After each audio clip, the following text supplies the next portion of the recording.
So I'll share my screen and we can begin this morning.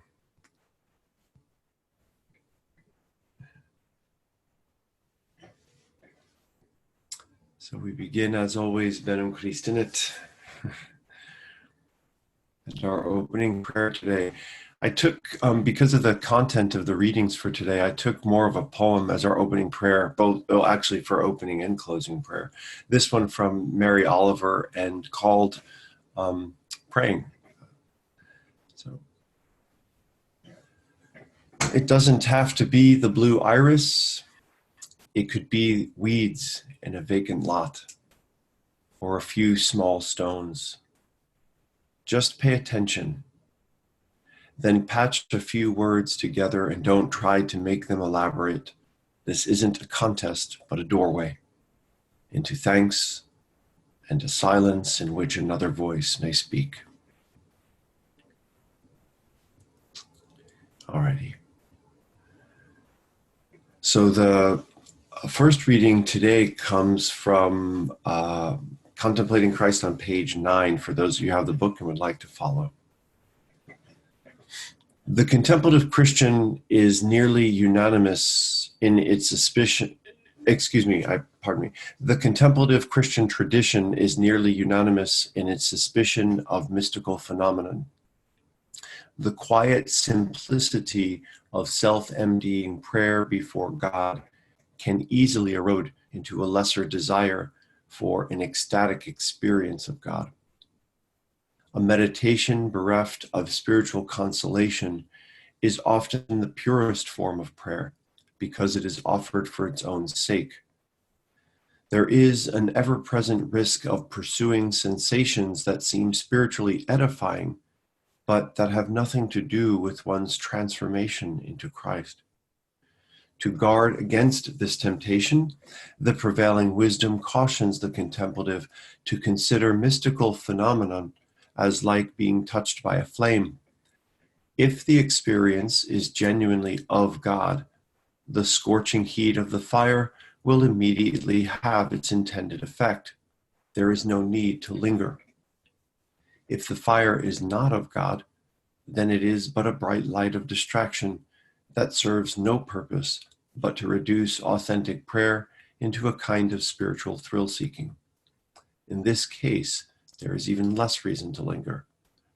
And since it must be the community and not the mere individual who ratifies the authenticity of a mystic, we are left with the same prescription. Whether a mystical experience is of divine origin or mere mental distraction is often impossible to discern, and therefore those who commit themselves to a life of contemplative prayer should always and everywhere prefer simplicity and quiet, emptiness and tranquility over the fanfare of spiritual visions and consolations. So a lot there we can talk about later in our session today. We begin our meditation.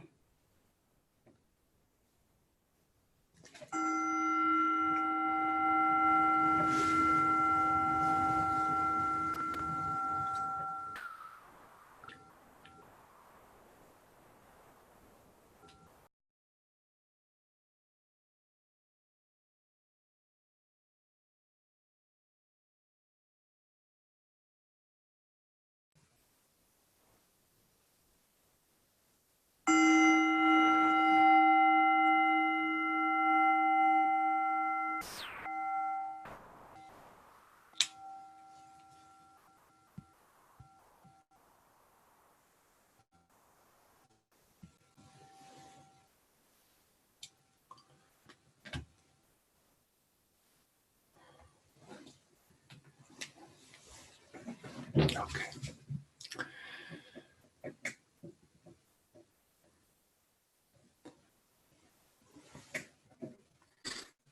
So the second reading this morning will span from from pages 9 to 10.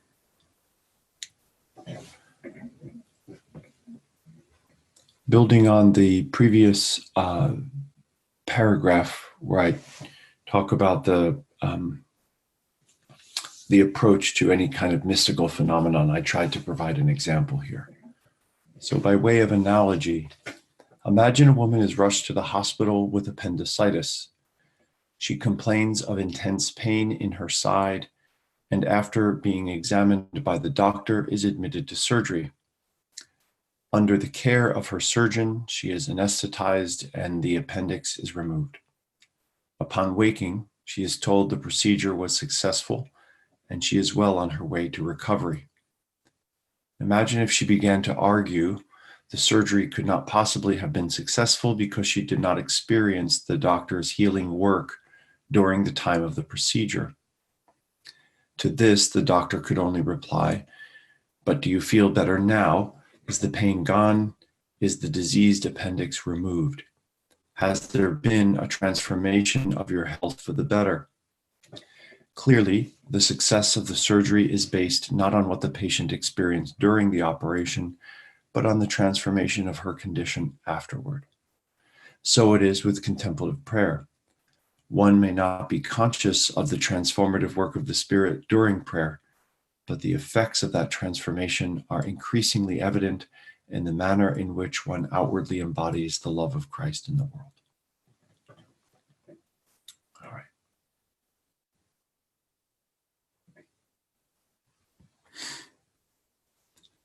So our closing prayer or reflection today is also a poem that's going to be, well, as I see it, a beautiful poem about the Nativity, as this is our last session before Christmas. It's called Star of the Nativity, and it's by Joseph Brodsky. In the cold season, in a locality accustomed to heat more than to cold, to horizontality more than to a mountain, a child was born in a cave in order to save the world. It blew as only in deserts in winter it blows athwart. To him, all things seemed enormous, his mother's breast, the stream out of the ox's nostrils, Caspar, Balthazar, Melchior, the team of magi, their presence heaped by the door ajar. He was but a dot, and a dot was the star. Keenly, without blinking, through pallid, stray clouds upon the child in the manger, from far away, from the depth of the universe, from its opposite end, the star was looking into the cave, and that was the Father's stare.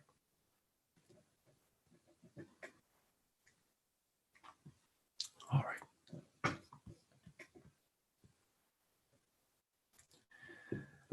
Okay.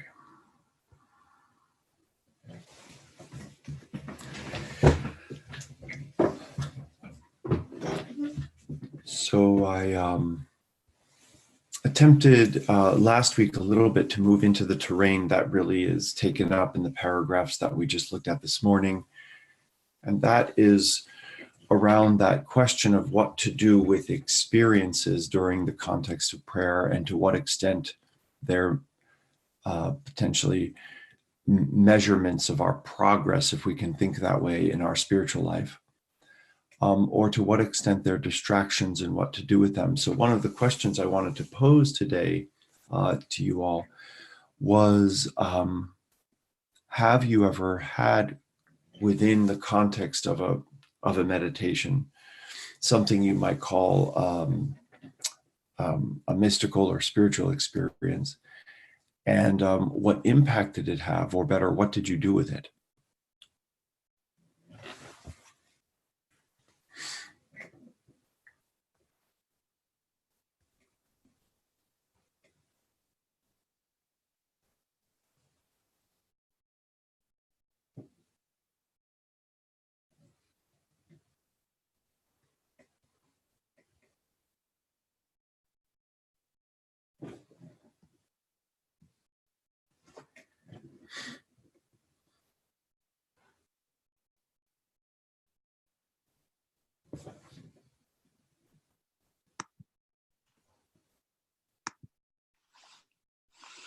I can share one.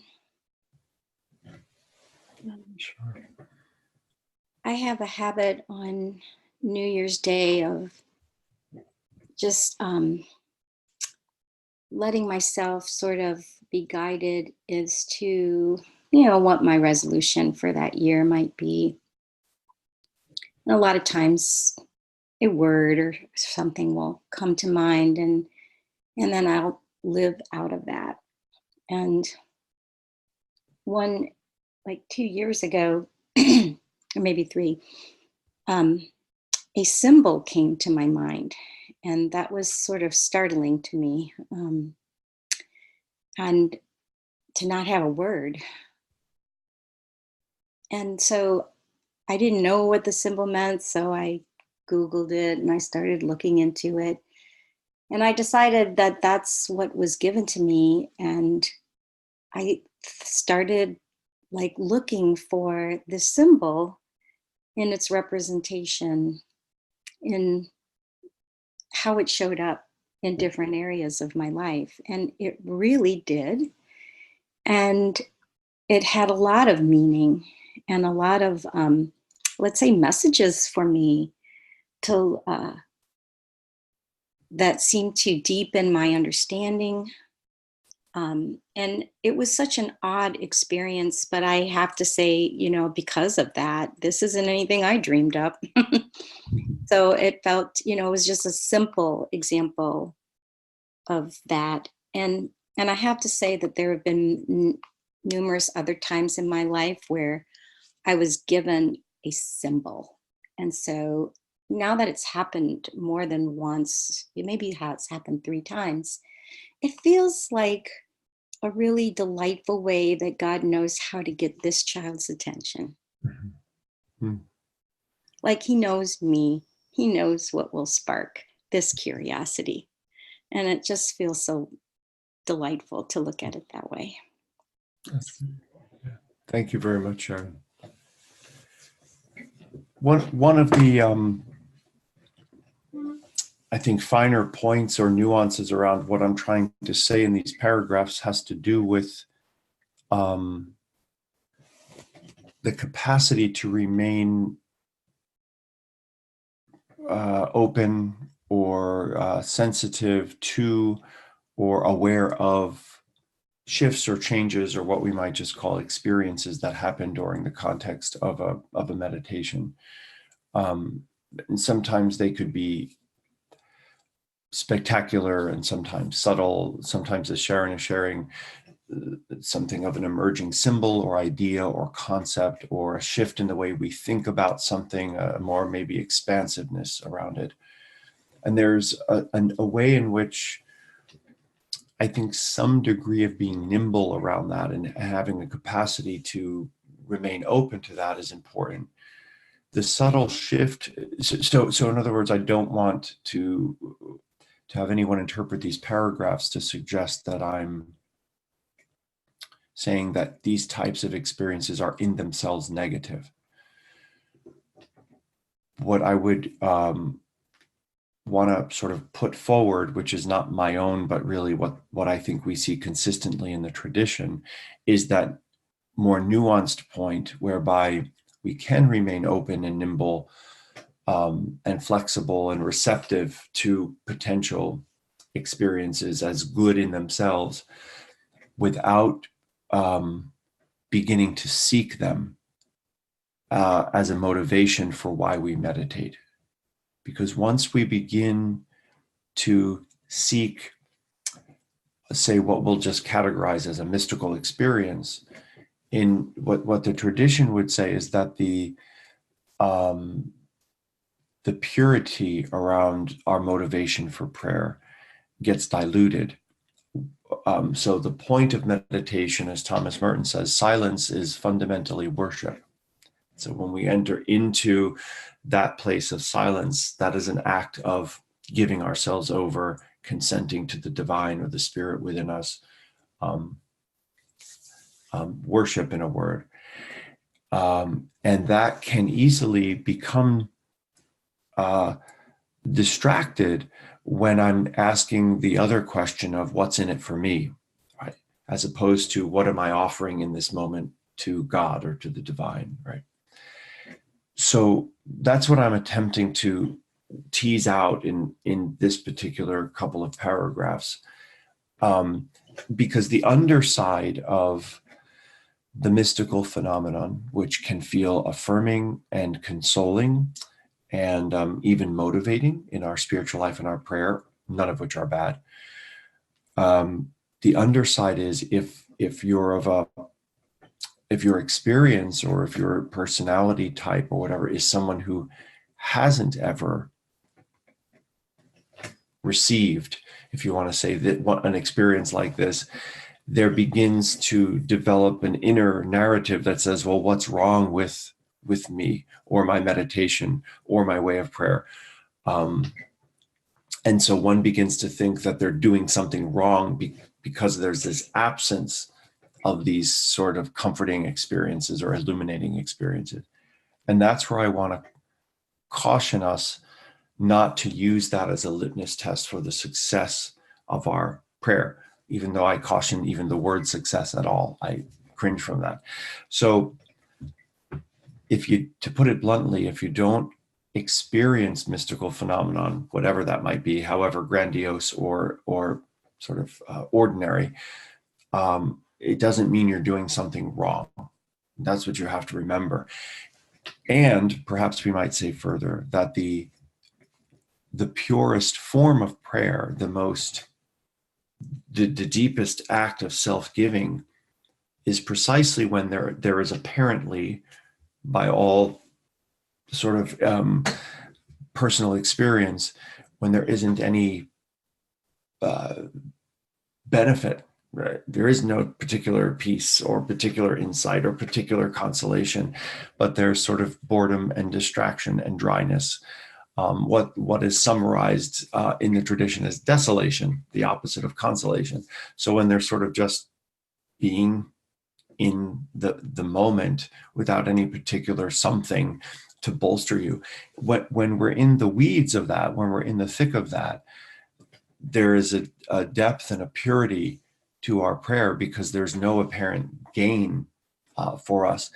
And this is why I use this rather absurd analogy of a person who is being operated on for an emergency procedure that ultimately saves their lives.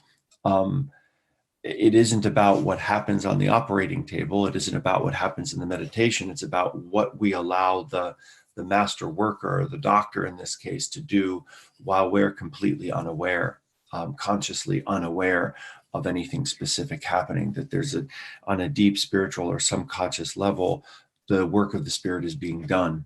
And where that begins first to manifest is in our spiritual health, in our sense of integration as a person, and in our compassion and generosity, and who we actually are in the world, and how we embody what we've been talking about as Christ, the divine in the world. So that's what I'm trying to tease out as I spell out these paragraphs. And I'm hoping I'm making that point clear, because I think some might easily interpret it as I'm dismissing as somehow negative or bad an experience like, for example, what Sharon just shared of symbol or of a dream or of something sort of uncanny. And I'm not. I'm really just trying to have us be attentive to our motivation around those vis-a-vis our prayer. Does that feel clear? Are there questions about that? So don't cling to it, right? Yeah, Sharon, that's exactly right. Don't cling to it. Yeah, let it be what it is. And that's the analogy of of the flame. If the flame touches you, we could sit around all day and talk about a flame, but when you put your hand over it for a second or two, you'll know full well the intensity of that flame. You don't have to keep your hand there very long to feel the burn, as it were. And so if it's of the Spirit, it has its effect. And if not, then it's just sort of, mental garbage or junk or synapses firing off.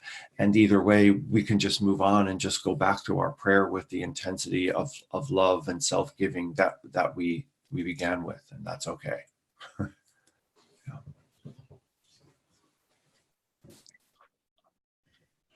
I have another further question. was a very coincidental thing, because I was just, a friend and I are together online reading a book about someone's experience with psychedelic stuff. And I had to put that aside in the middle of the thing to come into this to this meditation, and I thought, oh my goodness, holy cow, this is exactly so. So I'm very interested on that level too, as well as any other. But I thought in the first, I don't have a book yet, but I thought that you were saying in the first reading that these things should always be done within a church structure, within somebody leading the person, I thought I heard that in there. And I wondered about it.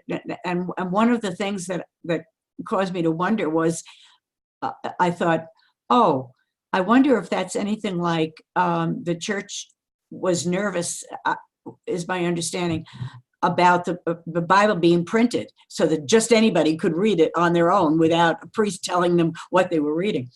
So is that not what you were saying? So I'm going to go ahead and just call that up again for us. You're talking about the first paragraph, right? Yeah.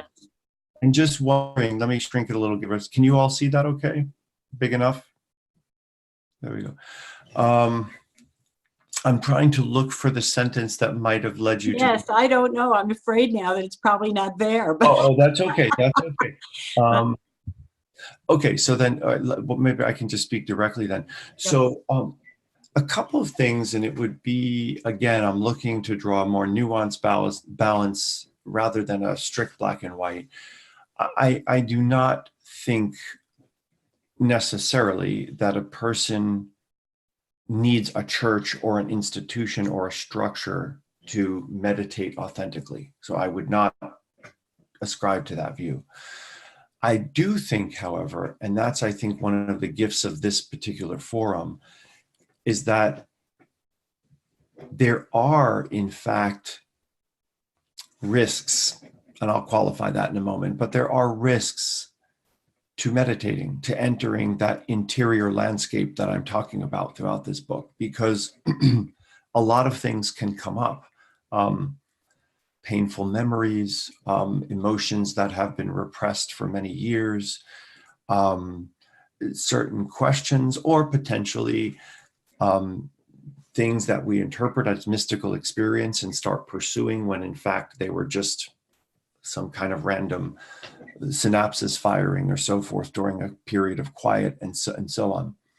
So while I don't think that we need an institution, I do think community is very important for a person who enters a serious path of contemplative prayer or meditation. And here we have more of, like, for example, in the case we have here, fellow contemplatives or meditators on the journey who can share ideas, help self-correct at times, gee, that doesn't sound healthy, or that just, like, for example,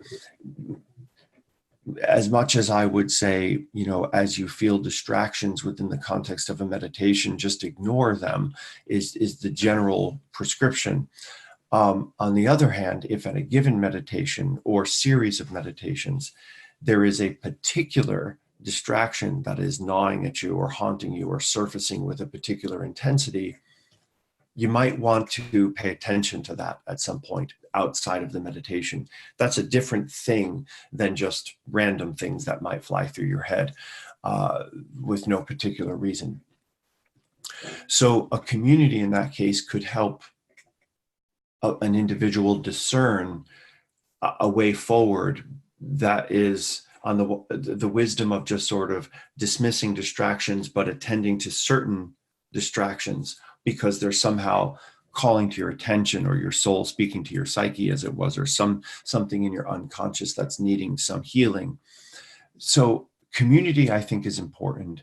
And the way that the church often spoke about that in the past was that you should have what today we would call, for example, a spiritual director or a mentor, or someone who has themselves been faithful to a deepening journey of the spiritual life, and would be thereby able to assist you to look for pitfalls and turns in the road and shortcuts potentially, and so on, within that general landscape. So I would say that, and often that can come in the form of a structured institutional church who provides mechanisms or avenues or community structure for those things. But I don't think it would absolutely need to be. As long as we have some person, a qualified person or people whom we can discern as things arise, how best to approach them, or what's healthy about them or not, and so on. Does that make sense? No, that's why I'm looking down. Yeah, you're writing. I can see that. So one of the things that, to which I think you were connecting not incorrectly, was there have been times when the institutional church has been suspicious of a particular saint, mystic, or so forth. In the very last part of the book, in my appendix, I do talk about the history of Christian mysticism, and talk about that sometimes, because particularly in the Middle Ages, where women, not just men, were having very beautiful experiences that we would now talk about as mystical, I think there was some institutional threat that an all-male clergy may well have felt when a woman is coming to them and saying, I have no need of this institution because I'm directly experiencing God through these visions. I could see that feeling and being a threat. And yet, by and large, many of these women were ultimately canonized as saints, and their experiences sort of authenticated. But indeed, there could be tensions that grow between an institution and a proclaimed mystic for that very fear. And if that individual is claiming to be a mystic and is really just psychologically off, the institution also has a right to protect itself from people just claiming that every experience is authentic, when in fact many may not be. So it's sort of a messy field, but you're not incorrect to have seen that dynamic, I think, to recognize that. Thank you. Very helpful. Sure. Thank you.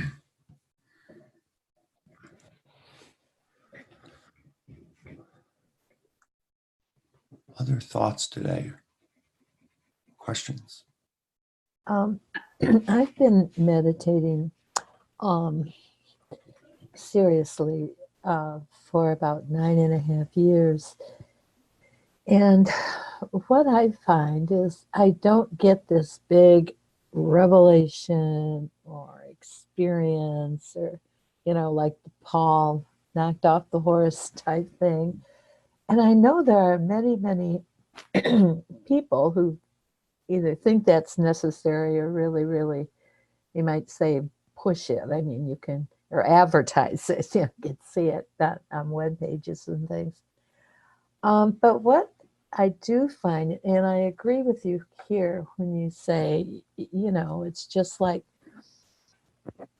maybe this still small voice, or just the effort to listen to God. And sometimes when I'm in meditation, something creative will come to me, like how to do something, a way to approach something. Like just this morning, just now when I was in meditation, every Christmas we have a section before we open gifts where we talk about the manger scene and read from Luke and all of that. And I've got a 2-year-old now involved in this, a grandson, and I'm trying to think of ways how to include him and everything. And some of those things just came to me this morning as I was meditating. But so things like that. And then the next thing is just changes in my whole attitude and outlook. and experience of life that I really attribute to taking time in contemplation in silence. Right. And those are worth everything, to me. Those are, I don't think I would have changed in positive ways as I have, I can see, if not for the meditation. Yeah, I think you've hit the nail on the head in a number of points there. One of the things I try to, for example, convey to my students in my New Testament course is how we might think through or understand inspiration. How was somebody like Matthew, Mark, Luke, John? What does it mean to say they were inspired? And I think a lot of my students have a very naive conception of that coming into the class, that when described would be something along the lines of, so the Holy Spirit takes over the evangelist, Matthew, Mark, Luke, John, and they are kind of absent in the process as the Holy Spirit works through them. And I try to help through the study of the text and all of its cultural references and linguistic beauty and so forth. I try to show them that inspiration isn't the absence of the individual, but the full engagement of our faculties, right? So it isn't that, like those old movies where, you had the early 1900s medium doing a seance where she kind of disappears and is taken over by a spirit and is just writing crazy scribble and then comes something out. That's not how we should think the Gospels were written, but that they were much more inspired to fully engage all of their creative, imaginative faculties. And those faculties can be best brought online or mined or tapped in precisely the way, Linda, that you're talking about, through this attentiveness to silence. We allow space for creative thinking and new ideas and perceptions to emerge because we're not just filling it with busyness. And I think this is key, that in our meditation, if we come up with not just grandiose mystical experiences, but creative ideas, insights, ways to approach something that I hadn't thought of before, that too is inspiration. That's directly attributable to allowing myself time in quiet to just allow this to emerge. Many years ago, I was walking on a path in the woods where I lived in New Jersey, and for the first time had encountered a doe, a beautiful deer that was quite large and very close to me. And I intuitively knew that I had to stand perfectly still or I would have scared her off. And so I just froze. And she kept sort of bobbing her head, which I was told later was her way of attempting to discern if there was movement. I think she suspected I was there, but couldn't quite tell. And so I was there for so long that the sun actually began to shift from a branch of a tree and was now blinding me. And so I just made a subtle shift to move behind the trunk of the tree. And with that, she took off. And I continued my path up to the mountain where I was heading, and really thought through in that quiet that she was like the inner spirit, the soul that needs stillness and silence, right, and quiet in order to emerge. And the moment you start a noise and movement, and that the environment for that inner part of ourselves just flees. Interestingly, how the story ends is I made my way to the top. I was carrying a little leather Bible that I had still have, and I had it in a fanny pack when fanny packs were a thing, and took that out and opened up randomly to the Psalm, as a deer yearns for running streams, so I yearn for you, my God. So there's this beautiful, call that a mystical experience or a deep resonance between the interior landscape and the landscape I was walking in. And how that came to me in that understanding of my need for stillness and silence to create the atmosphere for that inner soul, the deer, to be present. So these kinds of insights are lovely and beautiful and can carry us a long way. And I've remembered that experience for well over 20 years now. So it certainly had an impact on me and taught me something about the interior life. So there is not only the again, mystical phenomena, but also interior creativity that emerges, and we should remain open to those. For those of you who've ever seen Joan of Arc by Bernard Shaw, when she's on trial with the Inquisition, and one of the questions asked to her is, well, Joan, are you sure that all of these visions aren't just your imagination? She responds and says, well, of course they're my imagination. How else would God speak to me but through my imagination?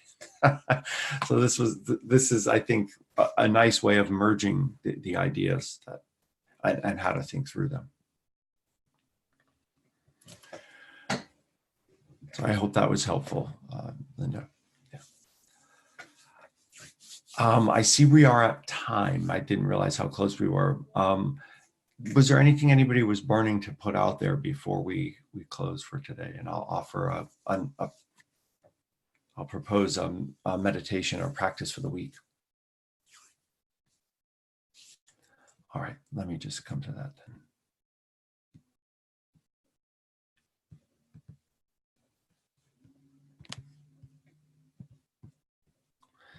Okay. So it's short, and it has all to do with Christmas. The question is simple: in what way will you give birth to Christ this week? And I just invite you to reflect on that question. In what way, and certainly we could ask what ways you might give birth to Christ this week, to give that some thought.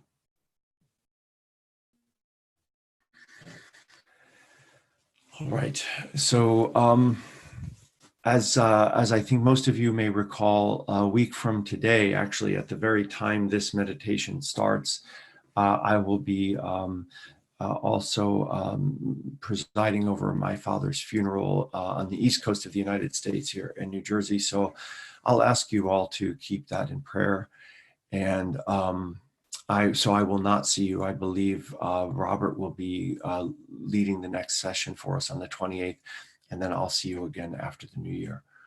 So if you wouldn't, if you'd be kind enough to hold me in that session in prayer, it'll be a very difficult day for my family and I, and it'll be nice to know you're out there holding us in that silence. And I wish you all a very, very happy Christmas and New Year. And tons of beautiful new insights. So I'll see you all 2 weeks from today. Right. So, Benum Christianat, and Merry Christmas and Happy New Year.